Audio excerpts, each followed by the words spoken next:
choose to stay, they should prepare to bunker down for the coming days. So that was a strong statement, but that's really all we've seen is statements so far from the U.S. All right, thank you for that, Patty. Now, some Libyan officials at the United Nations and in Washington are breaking with Gaddafi, condemning his government's actions against the protesters and calling for the international community to intervene. Some of them have accused him of committing genocide against the Libyan people. Two senior consulate staff at the Libyan embassy in Washington, D.C. resigned, saying they are joining the popular revolution in Libya. The Libyan ambassador to the U.S., AlJazeera, also condemned the violence committed by security forces in his country. He accused Gaddafi's son of using the language of war in his speech on Sunday and asked the U.S. and the international community to stop this massacre. Speaking to us in the last hour, he says while he's cutting ties with the regime, he isn't resigning. I decided that I have to condemn what's happening in Libya. I cannot really wait and see what's happening to our people, the massacres, the killing. Do you agree it's a genocide, as posed by your colleagues? Well, I don't know if I can put it this way at the present time, but what's happening is really terrible. Heavy machine guns using against armless people, and unfortunately the authority, they are absent. They don't deal with the action, and because of this I believe that I can't wait and see. Then I decided with my staff today, we had a meeting and we discussed the issue, and we said that we are have to condemn what's happening in our country. We are very strongly united, and we are one people, we are one country. This is very important for us. I spoke to somebody from the former advisor to the State Department, and I was asking about the sort of lack of response by the US. He said it's very difficult for the US to respond because they're not sure really of what is happening on the ground. They can't really confirm what is happening on the ground. Is that possible, that the US and other countries don't really know what is happening in your country? Well, I think in the absence of the media in Libya, and people, they depend on only on mobiles and very bad communication, I believe that makes sometimes things are very ambiguous and not clear. But from what we have seen through this media, the people they have under their disposal, it is horrible. And the United States, I believe they made some serious telephone conversation with Libyan authorities, and I think they show their awareness, and they show their position that what was happening in Libya is serious. Would you like to see a stronger response? And what do you make of the calls to the UN to declare a no-fly zone? I believe that a decision will be made on Tuesday. What I like to see, international action to stop the killing. That's what I want to see. I want to see the international community to stop strongly beside the Libyan people. They should not, at the present time, calculate the profit and the lose. This is not the time. People are killing in different cities, and they've been massacres, and now the people, it is important for the people to raise their voice and to say what they're supposed to say. But if they're calculated by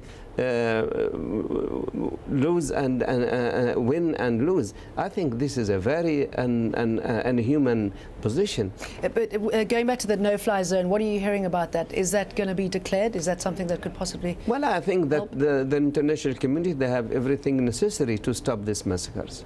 They have to do everything possible to protect the Libyan people. What are you hearing about Muammar Gaddafi, where he is and what his plans are?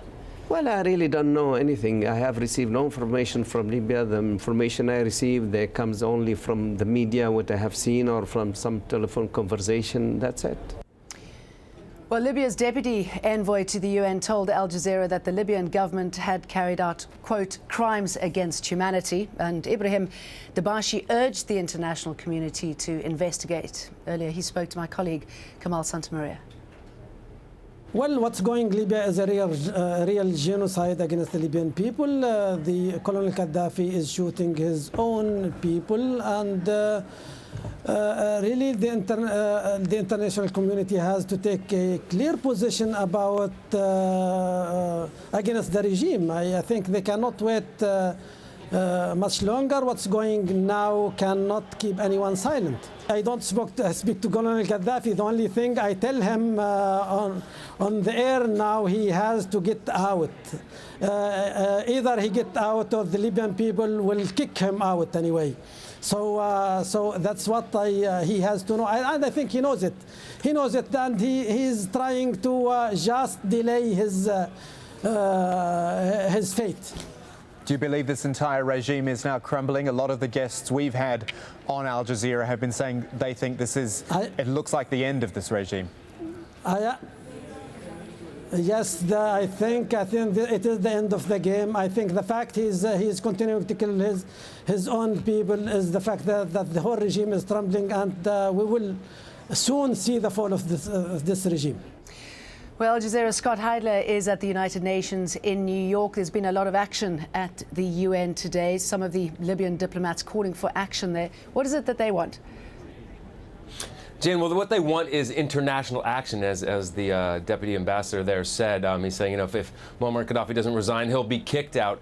They're also looking for the United Nations and the international community to do a couple of things. One is impose this no-fly zone over Libya, and that's going to be a tough thing to do because there are a lot of moving parts with that request, because you have to have nations who are willing to supply air support for that, to enforce the no-fly zone. And then when you look specifically at the United Nations, the Security Council is the body within this world body here that has the teeth. They have binding resolutions.